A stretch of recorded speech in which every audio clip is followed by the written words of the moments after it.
Salam gadyrdan iyleşlem we mähriban iman naqy doganlam. Doğruluk ýoly gepleşimide hoş geldiňiz. Biz siziň bilen geçen iki gepleşimizden bäri Rimlere haty öwrenmäge başlapdyk. Bu gepleşimizde hem mukaddes ýazgylaryň Rimlere hatyndan öwrenmegi dowam ederiz. Rimlere haty öwrenmemiz gaty wajypdyr.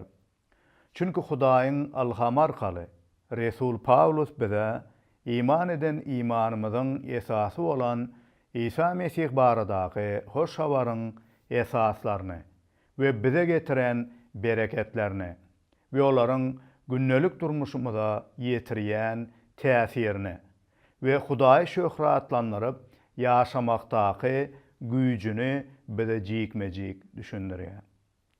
Bilşiňiz ýaly mukaddes ýazgylardaky Injil dilýän hoş habar kitaplary bize İsa Mesih Rabbimiziň dünýä gelişini, mukaddes we kämil durmuşy we onuň ajaýyp taglimatlaryny, ölümini, ölümden dirilişini beýan edýär. Soňra Resullaryň işleri kitabı bolsa İsa Mesihiň saýlap dünýä iýberen resullarynyň mukaddes ruhdan dolup bu Mesih baradaky hoş habary dürli ýerlerde wagt edip ilkinji dören Mesihi jemaatlarynyň emele gelişini we her bir milletten iman edenleriň durmuşynyň bu hoş habara iman arkaly özgörüşini bize öwredýär. Resullaryň Rimlere ýazylan hat ýaly beýleki ýazan hatlary bolsa, bu iman eden İsa Mesihimiziň bize kimdigini, eden işlerini, dünýäge gelmeginiň maksadynyň nämedigini bize has giň işleýän we çuňur düşündirmek üçin ýazylanlar. Olar bize diňe Allahy taglimaty düşündirmek bilen çäklenmän bu iman eden Mesih baradaky taglimatymyzyň biziň günnelik durmuşymyza nähili täsir ýetirýändigini we olar esasyna durmuşymyzyň her bir meselesine dogry ýaşamagy öwrenip biljämizi hem bize öwredýär. Bu sebäpden mukaddes ýazgylary günne okap öwrenmemiz biziň üçin gaty wajypdyr. Çünki olar biziň durmuşymyza ýagty saçyp bize akyldarlyk berýär. Bugün siziň bilen Rimlere hatyň 5-nji babyndan öwrenäris. Siz İsa Mesihi ilkinji gezek iman edip kabul edenizde nähili duýugyny başdan geçirdiňiz? Men 94-nji ýylda ilkinji gezek İsa Mesih baradaky hoş habary eşitdim. We soňra İsa Mesih adly filmi görüp İsa Mesihiň kimdigine we bize beren wagdalaryna inandym. We kalbyma iman arkaly onu Rabbim we halasärym hökmüne çağırdym. We şonda kalbymda şeýle bir parahatlygy duýdum. Bu parahatlyk henizem her gün meniň durmuşymna hökm sürýär. Bu parahatlyk menden gelmän Hudaýyň İsa Mesih baradaky wagdalaryna we şaýatlygyna iman etmem netijesinde maňa gelipdi. Rabbe olan iman arkaly berilen parahatlyk, umid we bereketler meniň durmuşymna üstünlikli ýaşamaga we dogrulukda gezmäge kömek edýär. İnsanlar üçin parahatlyk gaty wajypdyr. Parahatlygyň duşmany bolsa dawadyr uruşlar. Duşmançylyk netijesinde dören söweşler netijesinde gatnaşyklaryň bozulmagydyr. İnsanlar arasynda bar bolan duşmançylyk netijesinde dünýäniň köp ýerlerine parahatlyk ýokdur. Diňe bir siýasy harapdan parahatlyk ýok bolman, köp adamlar ýakynlary bilen ýa-da dost ýarlary bilen hem bozulan gatnaşyklary netijesinde hem bir rahatlykda ýaşaýarlar. Köplenç adamlar daşky diňçligi üpçün edip bilýärler ýa-da diňçlikde ýaşamaga çalışyp bilýärler. Emma insana ilki bilen gerek bolan zat ruhy diňçlikdir. Ýagny kalbyňda, janyňda rahatlygyň bolmagydyr. Eger insanyň kalbyna sarsmaz diňçlik bolsa, onu daşardaky bir rahatlyklar, onu derbi dagyn edip, ýok edip bilmeýär. Biz insanlar beýle bu dünýäden bolmadyk. Sarsmaz rahatlygy öz özümize berip bilemiz. Görüşümüz ýaly, her bir rahatlygyň esasyna gatnaşyklar duranlar. İslenlik bir halatda, ýagny ýurtlar arasynda bolsun, ýa-da bir tiri taýpa arasynda, ýa-da bir maşgalada bolsun, rahatlygyň bozulmagyna bozulan gatnaşyklar, düşmançylyk, yamanlyk bardyr. Bizdäki rahatlygyň ýoklugy bolsa, ilki bilen biziň Hudaý bilen gatnaşymyzyň bozulanlygy we Hudaýa garşy günäler edip, onuň düşmanlary kimin bolanlygymyz duranlar. Bu sebäpden her bir insanyň kalbyna rahatlyk ýokdur. Ne derejede bu dünýäde üstünlükli ýaşamaga hereket etse-de, kalbyna bir rahatlyk we boşlugy her bir adam duýýar. Munyň sebäbi hem her bir insan günah edip sarsmaz rahatlygyň we umydyň çeşmesi bolan Hudaýdan uzaklaşmagydyr.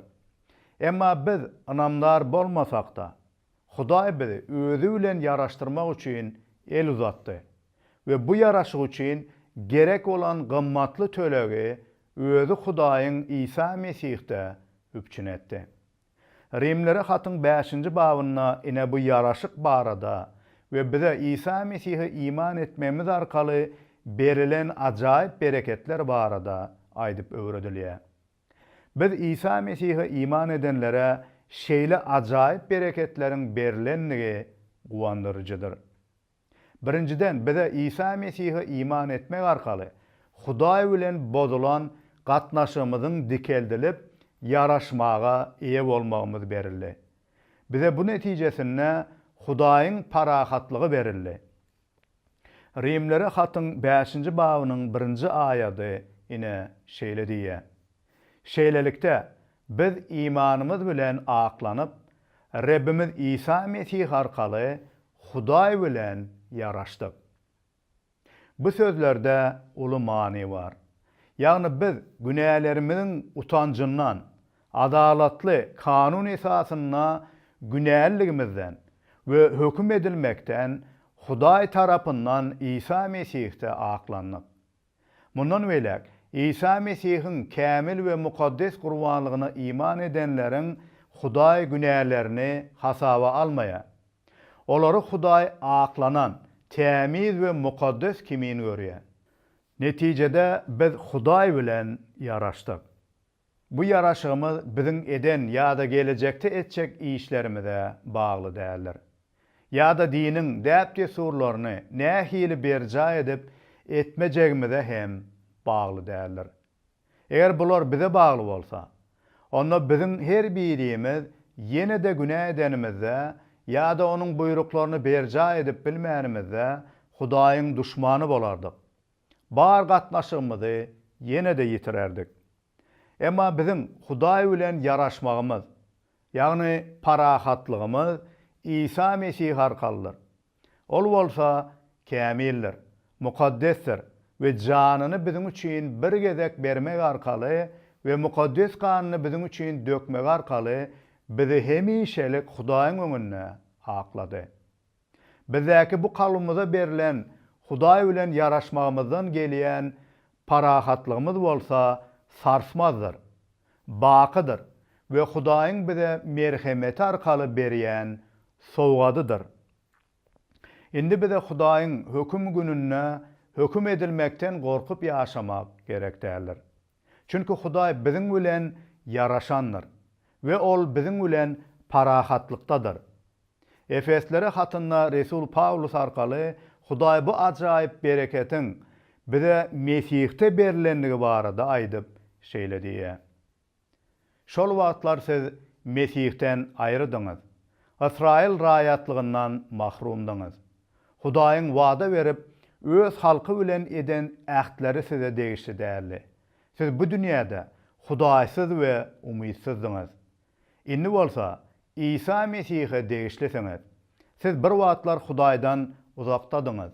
Indi bolsa İsa Mesih'in döken gany arkaly oňa ýakynsyňyz. Hakykatdan hem Mesih'in özü biziň parahatlygymyzdyr. Ol öz janyny gurban edip bu iki topary bir etdi.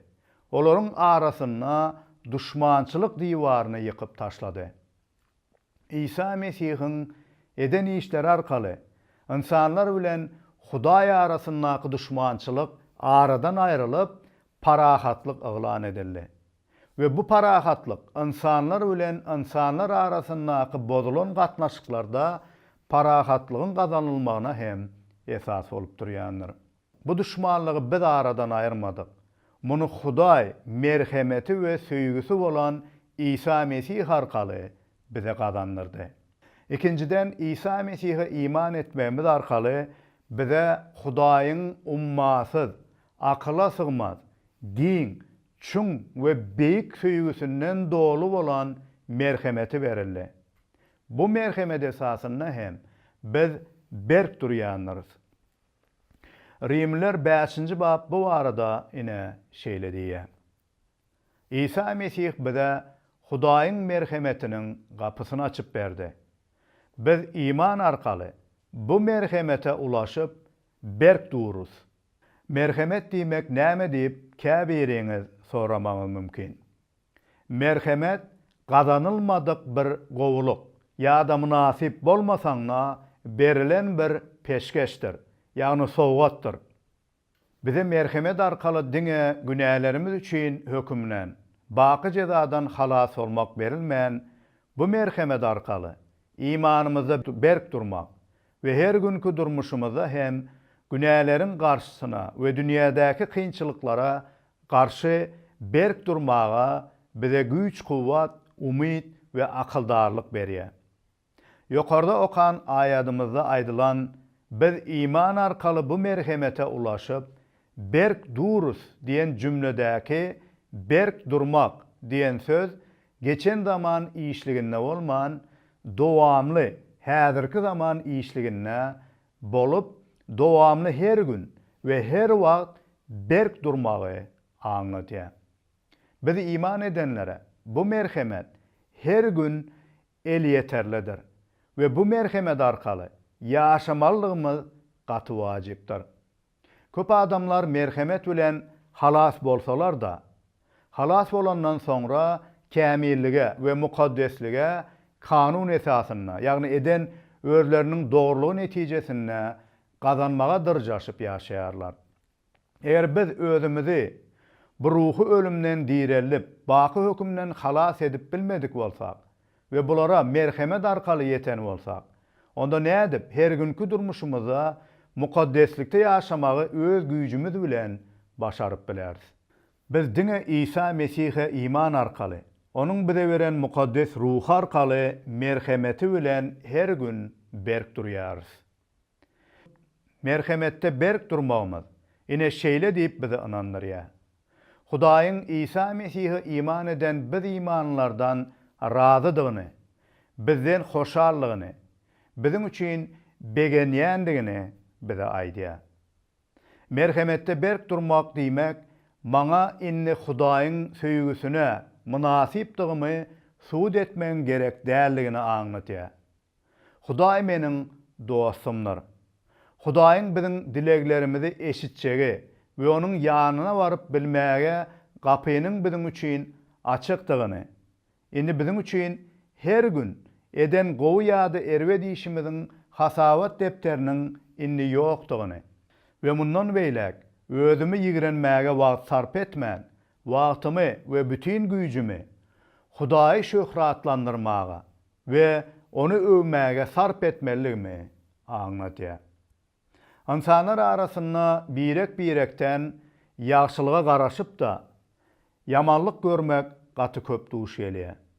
Hatta ýakyn bolan dostlar ýa-da doganlar arasynda hem garaşylan ýagşylyklaryň deregine soňunda yamanlyk, dönüklük, namartlyk ýaly edilen yamanlyklar köp duş gelýär.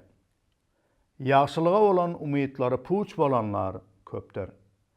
Emma İsa Mesih'e imanymyz arkaly Hudaý bilen dikeldilen gatnaşygymyz umytdan we gelecekde hem Hudaý tarapyndan bize ediljek ýagşylyklardan, bereketlerden, nurlu gelecekden, ýagny şöhratdan doludur. Şonuň üçin Hudaýyň ýazgysy bu umyt barada şeýle diýär. Ve Hudaýyň şöhratyna şärik boljaktygymyza umyt baglap begenýäris. Bu nähili ajaýyp wadadyr. Ýagny Hudaý öz şöhratyny biziň bilen paýlaşýar. İsa Mesihtäki ähli bereketlerini Hudaý bize berýär. Belki sen bu dünýäde yetip bilmedik zatlaryň barada oýlanyp lapkeşlige uçraýansyň. Özüňe hiç sady ýok, gymmaty bolmadyk bir garyp ýaly duýýan halatlaryň hem bolýanlar. Emma İsa Mesih'e iman edip nämelere eýe bolandygyny ýatla. Mysal üçin, paçalar ýa-da prezidentler ullukan şa köşklerini gurýarlar. Olar mermerdir altın kümüşden, gymmatbaha daşlardan gurup gaty gymmatly we owadan edip köşkler, jaýlar gurýarlar. Olaryň içine girmek her kime başartmaya. Diňe münasip bolan beýik derejeli işgärler, prezidentler ýa-da başga ýurtlaryň paçalary ol ýere girip onuň şöhratyny paýlaşyp bilýärler. Emma paçanyň ýa-da prezidentin şöhratly köşküne, huzuruna paçanyň prezidentleri eslenlik wagtda girip bilýär. Ýönöke insan bolan ýokary derejeli paçalaryň, prezidentleriň ýa-da baý adamlaryň gurup döredýän zatlarynyň şöhraty şeýle bolup bilýän bolsa, onu Rebleriň Rebbi, paçalaryň paçasy, baky we gudratly bolan Hudaýyň şöhratynyň, ýagşylygynyň ajaýypdygyny, belentligini aňymyzda hyýal edip hem göz öňüne getirip bilemiz. Emma şol beýik paçalaryň paçasy bolan Rebleriň Rebbi, şöhratly Hudaýymyz İsa Mesih'e iman arkaly prezidentleri bolan bizi miras düşer edip, bize paçalygyny, ajaýyp cennet mekanyny we onnaky şöhratyny biziň bilen paýlaşýar. Hudaýyň İsa Mesih'e imanymyz arkaly bize beren merhemeti bilen bulara eýe bolandygymyz diýsen begenlerijidir. Biziň bu begencimiz bolsa, bize günnelik durmuşymyzda duş gelýän kynçylyklarymyzda hem begenmäge bize goltky berýär. Käbiriňiz näme üçin Hudaýa iman eden adam kynçylyklar çekmeli we näme üçin bular üçin begenmeli diýmeňiz mümkin. Kynçylyk çeken adam begenip bilermi? Diýmeňiz mümkin. İsa Mesih'e iman eden adam durmuşunda bolýan her bir ýagdaýyň Hudaý tarapyndan özünün gowlugy üçin ulanjakdygyny bilýändir. Hatda kynçylyklarymyz hem Hudaýyň eline biziň ýagşylygymyz üçindigini ýazgylar bize öwredýär. Bu sebäpden ýazgy ine şeýle dowam edýär. Diňe muňa däl, eýsem muşakkatlarymyza hem begenýäris. Sebäbi muşakkatlaryň çydamy, çydamyň erjelligi, erjelligiň hem umydy döredýändigini bilýäris. Şeýle umyt bizi utandyrmaz. Sebäbi berilen mukaddes ruh arkaly ýüregimiz Hudaýyň söýgüsinden dolup daşýar. Hudaý muşakkatlary bizde çydamlylyk döretmek üçin ulanýar. Çydamlylyk arkaly bolsa, biz sabır takatly bolup bir polat ýaly, berk häsiýetli bolmagy öwrenýäris. Bular hem bizde sarsmaz umydy döredýär. Mesih'e iman edip ýaşamakda muşakkatlar hem bolup bilýär. Ýa-da başga adamlarda bar olan kynçylyklar biziň başymyza hem gelýär. Emma eger ünsümizi Hudaýyň maksadyna, ýagny bular arkaly bizde döretjek gowy häsiýetlerine gönükdirsek, onna begenip, hatta bularda hem Hudaýymyzy şöhratlandyryp bileriz. Aslyny seretsek, dünýä we şeytany degişli olan imansız adamlarda muşakkatlar we kynçylyklar gowy häsiýetleri, ýagny çydamlylygy, sabır takatlylygy, beýleki mukaddes ruhyň gowy häsiýetlerini emele getirmeýär. Tersine sabırsyzlyk, gaharlanmak, ýigrenmek, lalynjaňlyk ýaly erwet häsiýetleri emele getirýär. Emma Hudaýa iman edip İsa Mesih'i söýýänler iň erwet muşakkatlardan hem gowy häsiýetlerde berkep öserler we umyt içinde ýaşap bilerler. Eger bizde hakykatdan hem inam bolsa, ve Hudaýyň mukaddes ruhy biziň içimizde bolsa, onda biz her bir ýagdaýymyzda umytda ýaşap bileris. Kynçylykdan, muşakkatlardan geçmekde hem biz Hudaýyň güýjüne we merhemetine, ýagny içimizde mukaddes ruh arkaly ýaşaýan Hudaýa bil baglamalyrys.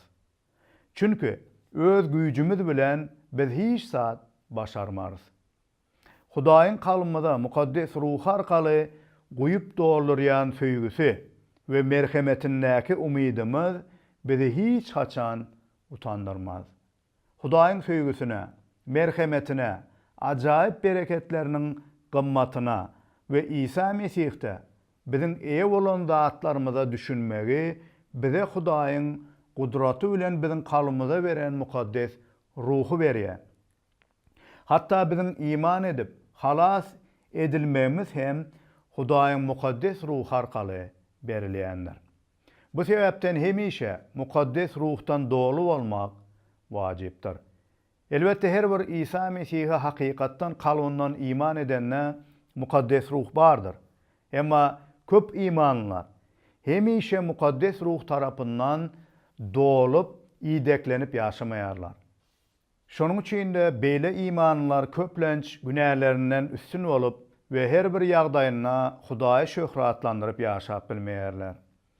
Hudaý bize bolan söýgüsini iş ýüzünde özündäki iň gymmatly bolan, özü bilen bir bolan, baky gudratly sözi, Rebleriň Rebbi bolan İsa Mesih'i yer ýüzüne iýbermegi we onuň janynyň biziň üçin gurban bolmagyna bize görkezip suud edenler.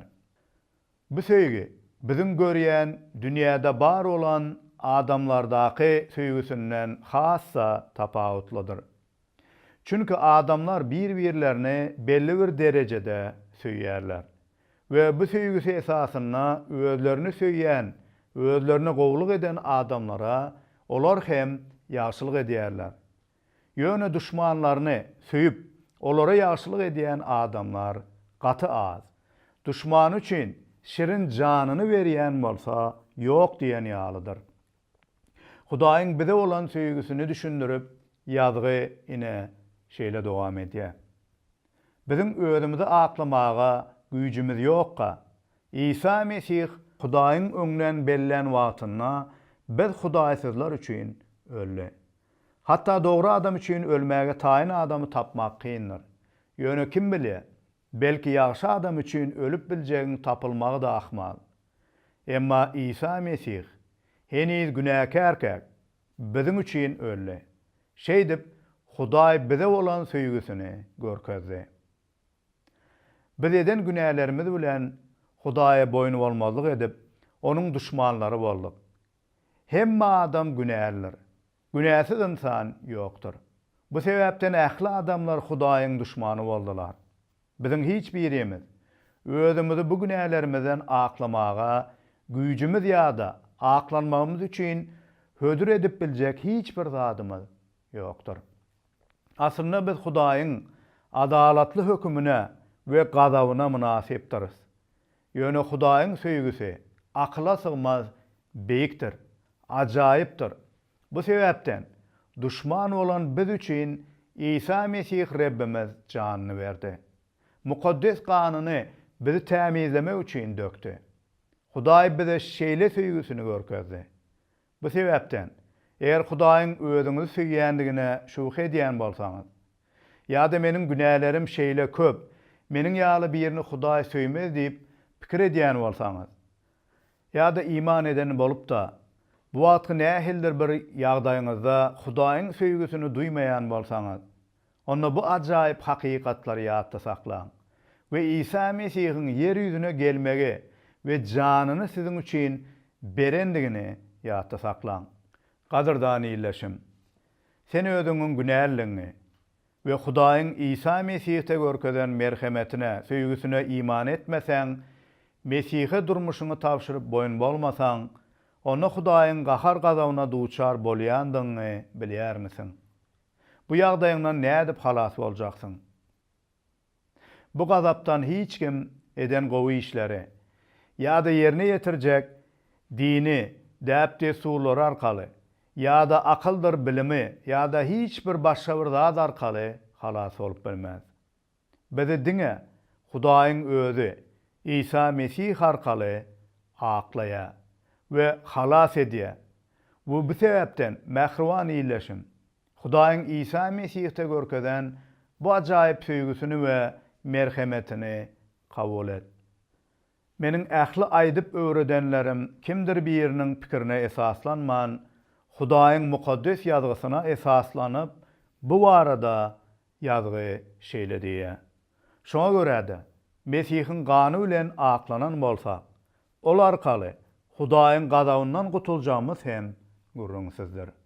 Çünki düşman kak oglunyň ölümi arkaly Hudaý bilen ýaraşan bolsak, onda onuň ömrü arkaly halas ediljämiz hem gürrüňsizdir.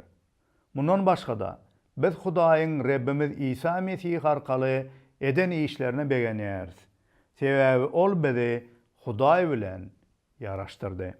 Netijede Hudaýdan kabul edip eýe bolan ähli zatlarymyz, ýagny günälerden aklanmagymyz, Hudaýyň imansyzlaryň nädorluklary üçin bolan adalatly gazabyndan gutulmagymyz, günälerimiz netijesinde düşman kak Hudaý bilen ýaraşyp parahatlyga eýe bolmagymyz we gelejekdäki Hudaýyň şöhratyna we ähli ajaýyplyklaryna şärik bolmagymyz İsa Mesih arkalydyr.